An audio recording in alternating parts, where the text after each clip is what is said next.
Hello everyone, welcome to another episode of the Wise Decision Maker Show, where we help you make the wisest and most profitable decisions. My name is Dr. Gleb Tsipursky. I'm the CEO of Disaster Avoidance Experts, the future of work consultancy that sponsors the Wise Decision Maker Show. And today I want to talk with you about why a forced return to the office leads to worker power, increased worker power. Now, we've seen extensive employee pushback among return to office mandates. For example, there were many Amazon employees who resisted the new return to office policy that Amazon imposed in the spring of 2023. In fact, over 30,000 employees signed a petition against this policy, and over 750 actually staged a walkout and a public protest against this policy on the first day of return to work.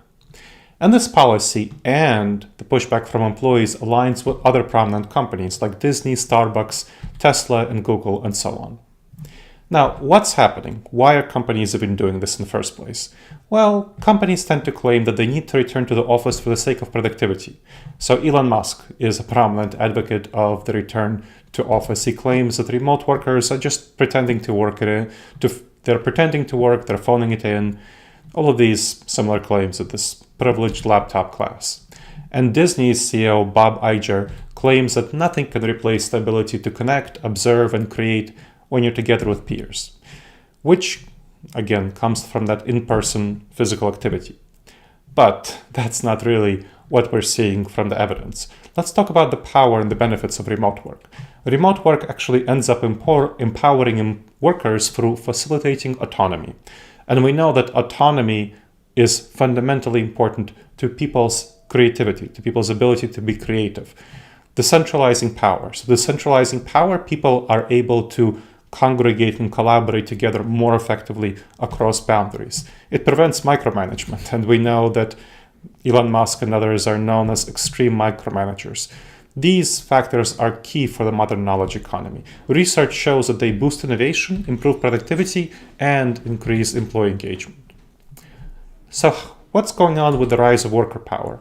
Old school managers like Bob Iger, Elon Musk, they favor rigid and top-down structures. So Elon Musk is very much known as an extreme micromanager. He himself acknowledges that.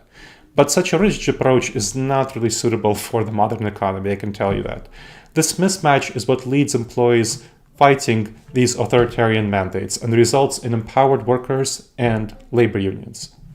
So what's going on? Well, what are the employer strategies? So the shift in worker power is happening in the context of extremely large, comparatively speaking, tech layoffs. Companies are less willing to offer a variety of perks like remote work. And Twitter and other companies are in fact using mandates to prompt voluntary quitting and avoid having to provide severance pay. In fact, I was talking to the CHRO of a company that provides significant flexibility to its staff, and she was telling me about another company whose CHRO she was talking to. So CHRO's Chief Human Resource Officer that acknowledged that they were using return to office mandates as severance to have people quit and not pay severance. So it's actually very much happening, and we can clearly see this. Anxious workers, as a result, are kind of hesitant of requesting remote work because of this economic situation. Still, these strategies are clearly backfiring. So for example, we are seeing them leading to an increase in labor union organizing. And there are a number of labor unions that are specifically being created because of return to office mandates that are seen as unfair, not based on any evidence. Employees might be anxious about their jobs, but together they form a labor union because they can press their case together, since unemployment rate is pretty low at under 4%. And in fact, tech workers who are laid off, that's an issue, they're finding new jobs in 3 months or less, showing the strengths of the labor market in tech work and others. So let's talk about some case studies just to illustrate what's actually going on.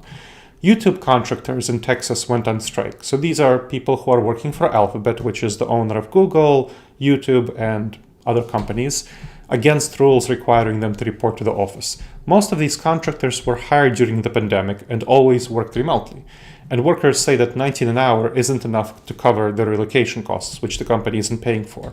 So the workers sought to have Google and Cognizant, which Cognizant is their contractor under which Google hired them, to be recognized as joint employees. And so this is a strike centered around remote work and the legal structure of that contract. Another example. The Canadian federal government ordered public service workers to return to the office up to 3 days a week. But a survey of 14,000 public service workers revealed that 75% of them, of these Canadian government workers, preferred working from home. And Mark Briere, the Union of Taxation Employee President, says that it's unnecessary for all workers to return to the office, and there are many similar statements by union leaders. So they end up negotiating a settlement requiring an individual assessment of roles for time spent in the office. And that's definitely a much better approach, where you individualize the reasons for why do you return to the office, how much time do you spend there, to customize it to the individual needs of the person. Now, the reasoning for this return to the office often stems from cognitive biases, which are the kind of mistakes that we have in our minds because of how our mind is wired. For example, many leaders say that, well, I can't be confident that the workers are actually working, so I want to have control over them working, and that's why I'm having them come to the office. Microsoft research says that 87% of managers don't feel confident that their workers are working when they're working remotely. And that's an example of serious poor decision-making, of lack of trust of your employees. So cognitive biases lead us to make decisions that are not based on the facts, but beliefs and prior experience. And so employers making decisions based on these biases overlook the negative consequences of their actions for their own sakes, for the bottom line of their companies. One example of a cognitive bias is called the confirmation bias. That's a tendency to seek out and interpret information in ways that confirms our prior, pre-existing beliefs. So employers are seeking out information that supports the return to the office while ignoring information that contradicts the dangers of returning to the office. So this can lead to retention challenges and resistance by employees through worker power, through various unionizing efforts, through various public activism. So that's a big problem. And another big problem that I see, and by the way, I've helped over 24 companies by now, on nonprofits and government organizations figure out their return to office. So I know what I'm talking about with these cognitive biases. Status quo bias is another big one. It's a tendency to prefer that things stay as they are. So employers are resistant to change even if remote work is beneficial. If you think about it, you can understand why these CEOs and managers, executive directors, whatever position they are in, they've been successful for 20, 30 years through leading in the office, and they know how to do that. They're comfortable with it.